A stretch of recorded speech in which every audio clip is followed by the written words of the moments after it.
Peter King, the peripatetic Peter King, been traveling. He's been to 21 NFL camps, including most recently the Browns, Colts, Rams, Chargers, Cowboys, Texans, Saints, Broncos, and the 49ers, and the Chiefs as well. And Peter joins us on the program. Let me start with the Browns. How would you describe the atmosphere at Browns camp? I'd say the vast majority of people inside it, including the heir to the quarterback job this year, Jacoby Brissett, are mostly blissfully unaware and they've done a good job, starting with Kevin Stefanski, who basically is allowing Andrew Berry, the general manager, and the Haslams to handle all this stuff. He's just handling, it's the proverbial control what you can control, Dan. That's what Stefanski's doing. Jacoby Brissett is, when I say he's blissfully unaware, I had a conversation with him. It's all like he just, that's not part of his job, so he doesn't really care. He cares, but he doesn't really concern himself with it on a day-to-day basis. Jimmy Garoppolo joining the Browns, any traction on that? I think it's unlikely. I don't think it's impossible. I don't think the Browns believe that a quarterback coming onto their team for a significant amount of money early in the year is going to have any impact at all, because he won't know the system. He'll have to learn on the fly. He's not significantly better than Brissett in their eyes anyway. I would have thought that I still think they may pick up somebody or trade a 7 for somebody if they have to, a lesser quarterback. Like Mullins gets traded the other day from the Raiders to the Vikings. That would have been a guy. He knows Kevin Stefanski's system. It's that kind of deal, like a conditional 7th for somebody's third string quarterback. They could do that. Did the Browns make Deshaun Watson available?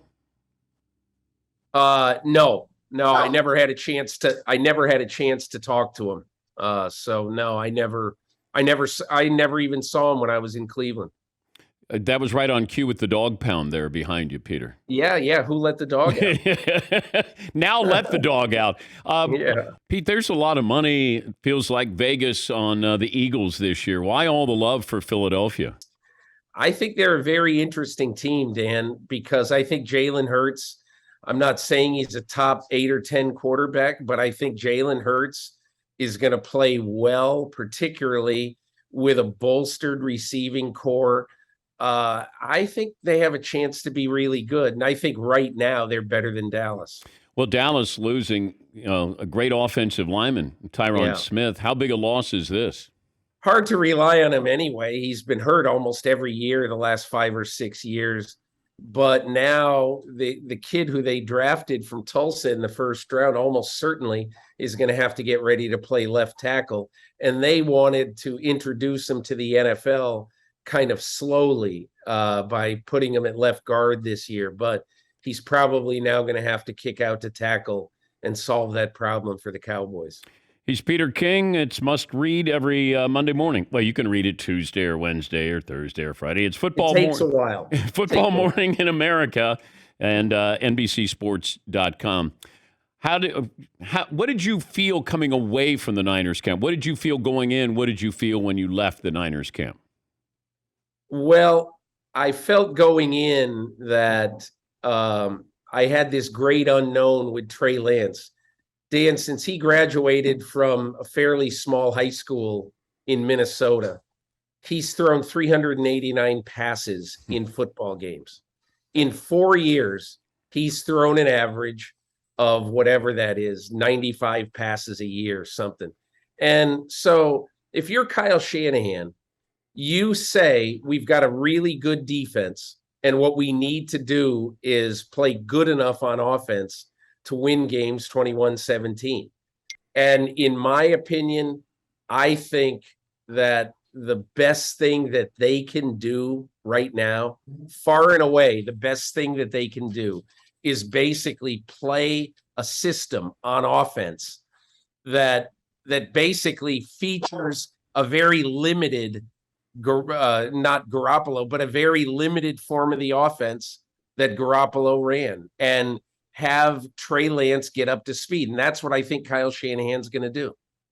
There's a lot riding on Trey Lance's success here, Peter. No question. I mean, no question. But if you're going to draft a guy and you're going to draft him where they drafted him, you've got to have the faith in him that you can figure it out. And Kyle Shanahan is one of the smartest guys in football.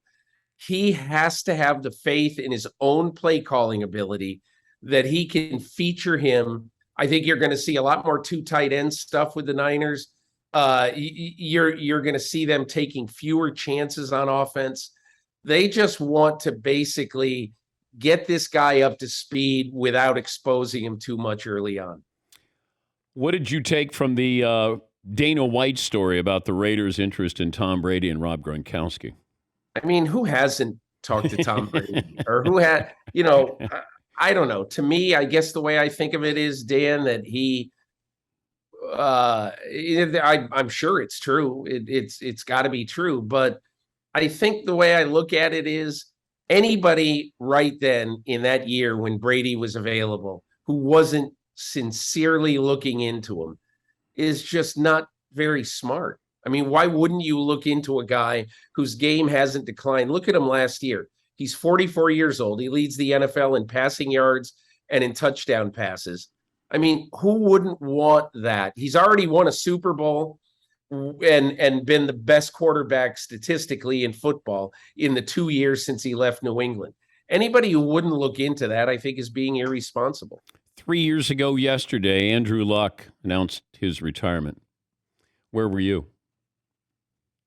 I don't know. I was somewhere, and I think I was writing my column somewhere, and I read it on Twitter first from Adam Schefter, and I was utterly shocked. And then, obviously, that night he has the press conference. Dan, this I believe is irreversible. He's not going to entertain the thought of coming back. He's living a good new life as a father and a husband. I have been told he has not been tempted one time to come and play again. And, the last 2 or 3 years, he never, ever felt right. So I think he got what he wanted out of football. Dan, there's very few people in the 38 years I've covered the NFL who have as many outside interests as Andrew Luck does. And so I don't even think he's particularly struggling with it. Well, I remember when Barry Sanders walked away. Yeah. But Barry was always a mystery. That he didn't share much, and he just said, "Look, I'm tired of losing," but he's going to the Hall of Fame. Andrew Luck is not. It's still, and he doesn't even talk about this. He doesn't do interviews, right? Yeah. I mean, I just think he wants to be a person. He got tired of being a headline. Yeah. And I think he wants to be a person, to live his life privately. There's nothing wrong with that.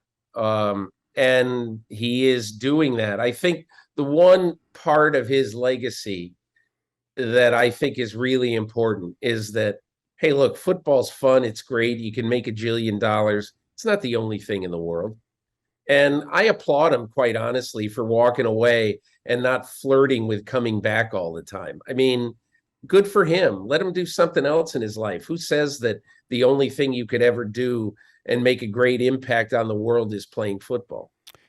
The team or teams that could overachieve this year. Every year we feel like there's 4 or 5 that jump up and 4 or 5 that drop out. You got a couple that is somebody going to make a seismic leap like the Bengals did? I don't really see a seismic leap team, but I do think the Detroit Lions are going to hover around 500. I think they're going to be a really interesting team. They're going to win a couple games this year where people say, oh my God, how'd they win at Lambeau Field? They're going to win a couple of games that tell you that Dan Campbell is absolutely unequivocally on the right path, along with GM Brad Holmes.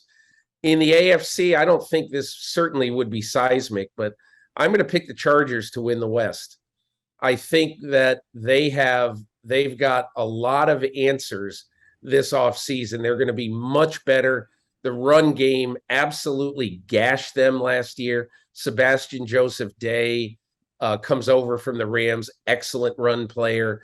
Khalil Mack, we'll find out if he can stay healthy after missing 10 games with a foot injury.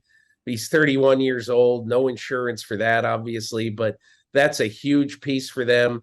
J.C. Jackson at corner, assuming that his injury isn't a big deal.